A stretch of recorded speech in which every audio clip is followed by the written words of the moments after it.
পটুয়াখালীতে বৃদ্ধা মাকে মুরগির খোপে আশ্রয় দিয়েছেন সন্তানরা। দর্শক, একটি মর্মান্তিক ঘটনা জানাতে চাচ্ছি আপনাদের, যা শুনলে আসলে আপনার চোখ থেকে পানি বের হবে। আপনি নয়, শুধু যে কোনো হৃদয়বান মানুষের চোখ থেকেই পানি চলে। বলা হয়ে থাকে মায়ের পায়ের নিচে সন্তানের বেহেশত, কিন্তু সেই মায়ের প্রতি যখন এরকম অবহেলা করা হয়, জন্ম দিয়েছেন যিনি, সেই মাকে যদি এরকম একটি মুরগির খোপের মধ্যে আটকে রাখা হয়, তাহলে যেন আল্লাহর আরশ কেঁপে ওঠে, সন্তানের জান্নাত যেন হারাম হয়ে যায়। এরকম একটি ঘটনার বর্ণনা জানাতে চলেছি আপনাদের। যে মা বাড়ি বাড়ি ভিক্ষা করে সন্তানদের লালন পালন করে বড় করেছেন, সেই গর্ভধারিণী মায়েরই আজ আশ্রয় হয়েছে মুরগি রাখার খোপে।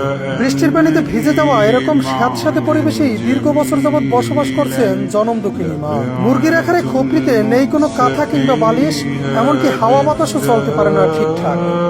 দেখা যায় এমন একটি ঘরেই কোনো মতে খুঁটোমুটো দিয়ে বসে আছেন অসহায় মা। একটু পরপর খাবারের জন্য করছেন ডাক চিৎকার, কিন্তু কে শোনে তার চিৎকার? জানা যায় ঝড় বাদল যাই হোক না কেন, সকাল হলেই বৃদ্ধা মাকে মুরগির খোপে রেখে কাজে চলে যান সন্তান ও পুত্রবধূরা। এ সময় তাদের থাকার ঘরটিও রেখে যান তালাবদ্ধ। নিরুপায় হয়ে খাবারের আশায় নরবরে শরীর খেলা নিয়েই এবারে ওবারে ছুটে বেড়ান জনম দুঃখিনী মা।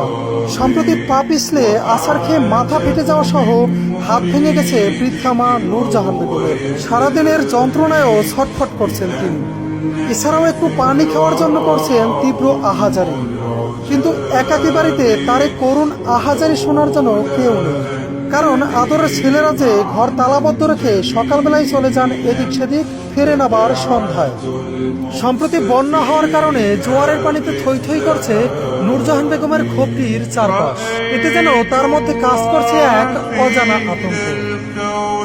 দুঃখজনক এমন ঘটনাটি ঘটেছে পটুয়াখালী সদর উপজেলার লাউকাঠি ইউনিয়নের দক্ষিণ লাউকাঠি গ্রামে। অবহেলিত বৃদ্ধা মায়ের দুই সন্তানদের কাছে এ বিষয়ে জানতে চাইলেও তাদের কোথাও খুঁজে পাওয়া যায়নি। 10 মাস 10 দিনের তীব্র কষ্ট, প্রসব বেদনা, নিজে না খেয়েও সন্তানকে খাওয়ানো, ছোট থেকেই আদর যত্নে সন্তানদের শখ আহ্লাদ পূরণ করে বড় করা, এত ত্যাগ স্বীকার করেও মা নামক জান্নাতের টিকিটটি শেষ বয়সে এসেও একটু যত্নের ভাগিদার হতে পারেন না।